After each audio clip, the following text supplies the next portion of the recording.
Hello, I'm Charlie from the YouTube channel My French Insight, and I'm here to present you all the controversy about the Olympic Games opening ceremony. So let's start with this video.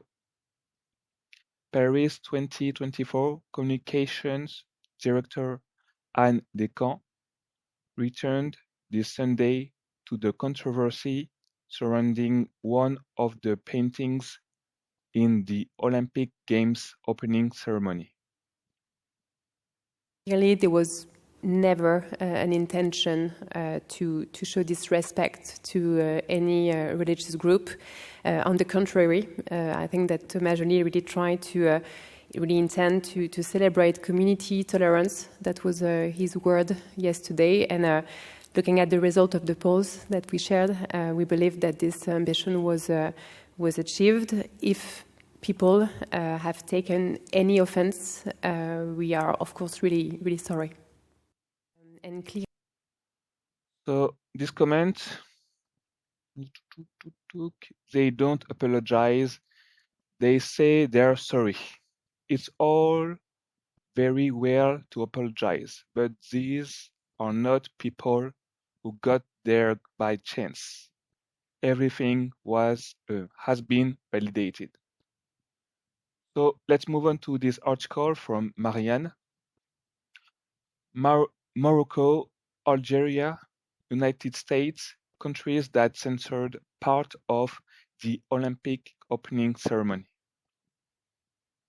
1 billion people around the world thrilled to the opening ceremony of the Olympic Games in Paris.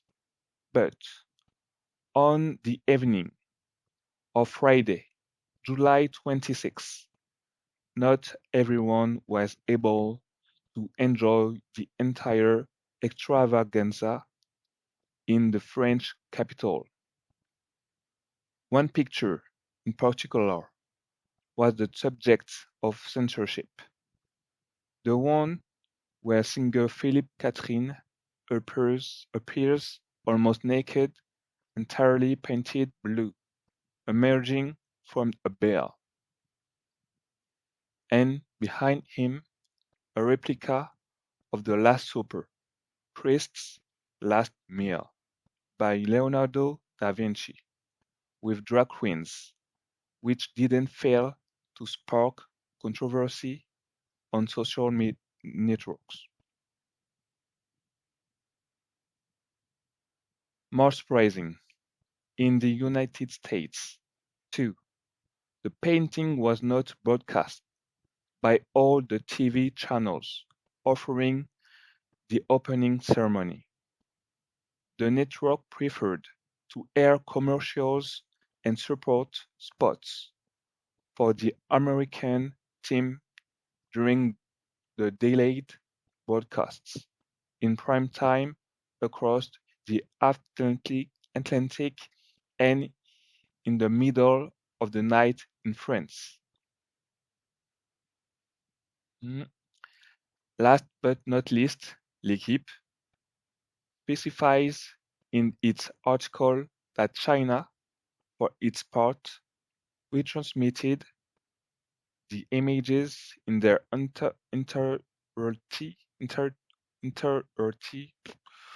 even if the commentators on the major CCTV channel would have shown a certain embarrassment in the face of this footage. The same on Australian television, where commentators would also have been left speechless by the French artists stripped down.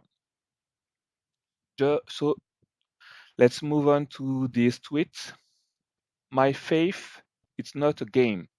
The slogan was already being shared tens of thousands of times on Instagram by Spaniards and Latin Americans in reaction to the opening ceremony of the Olympics Games.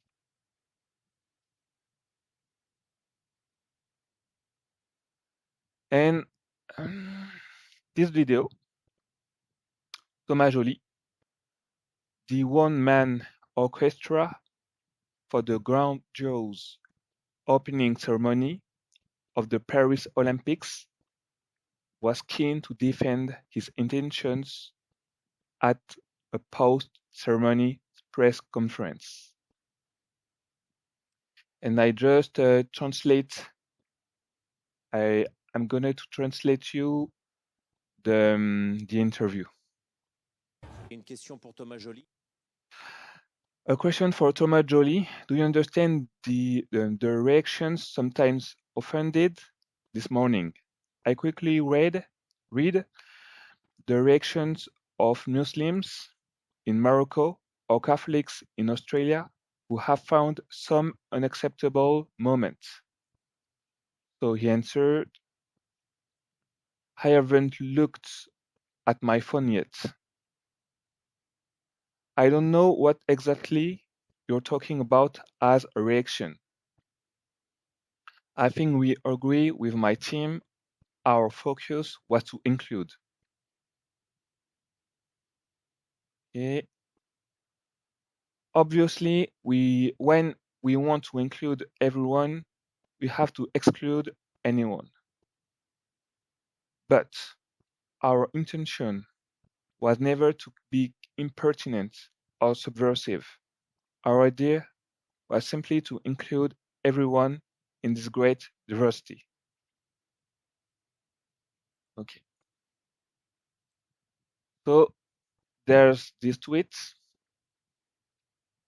Internet users are trying to defend the organizers of the Olympic Games by explaining that they did not want to represent the last super. Problem. One of the actresses claimed responsibility for her blasphemous act on Instagram by publishing New Gay Testament. And here, oh yes, New Gay Testament.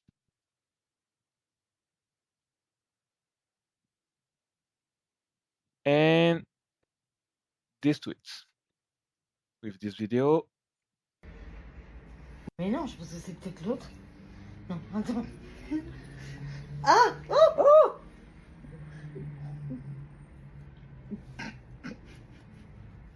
Je pense que c'est ça. Bon ben. À la So, vôtre. À nous.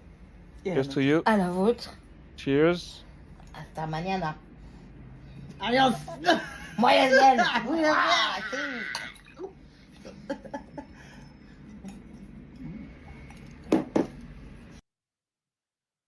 So that's it for this video. See you. And like she said, hasta mañana.